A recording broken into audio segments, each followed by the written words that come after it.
students. So in the previous videos I explained about demand paging. Now let us see what is the performance, how to calculate the performance of a demand paging. So let's first calculate the page fault, the formula for the page fault. The page fault means whenever the CPU or the user is requesting for the page in the main memory, if that page is not found in the main memory, that you call it as a page fault. So the page fault rate should be always in the range of 0 less than or equal to P, that is a page fault, less than or equal to 1.0. It should be either 0 means no page fault, or it should be less than or equal to 1. Suppose if P is equal to 0, if P is equal to 0, it means no page fault was there. Means whatever the page that is the user is demanding in the main memory, in the RAM, that page is found. So then no page fault. If P is equal to 1, every reference means every page that the user is demanding page. So every reference is a fault. Whenever it is 1, that should be page fault. Now let us see the effective access time. Calculation of the formula for effective access time, that is EAT. So what is the formula for calculating the effective access time? Is equal to 1 minus P into memory access plus P into page fault overhead plus swap page out plus swap page in plus restart overhead.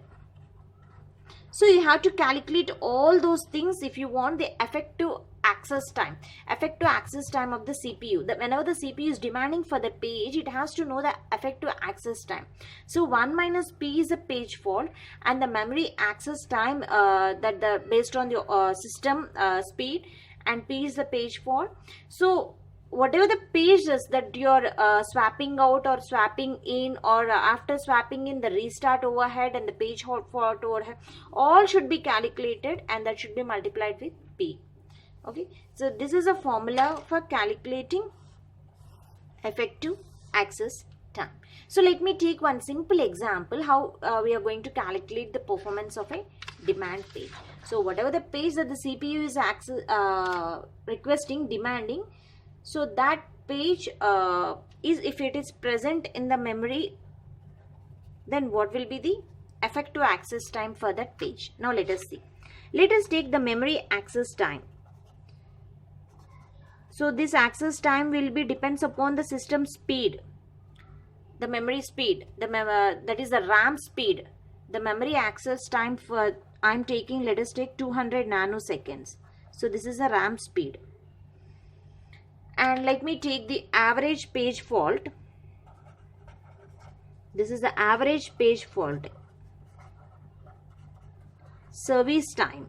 Average page fault service time. For each page, the service time is, let us take 8 milliseconds. Now let's calculate the effective access time.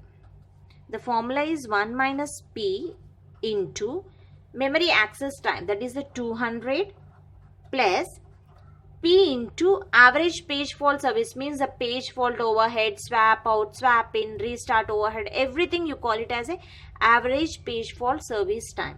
So that is the 8 millisecond. Now calculate. So this is P minus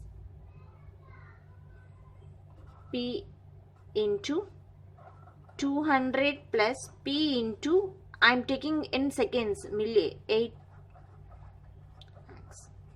Okay, so then 200 plus P into 7999800. So this you are getting. The effective access time is this. So if you know the page fault, so let me take that if one access out of 1000 causes a page fault. If the page fault is 1000, let us take the page fault P is 1000, then the effective access time EAT is equal to, if you substitute 1000 here, you will get the answer like 8.2 milliseconds. So this is how you are calculating the performance of a demand page by the CPU.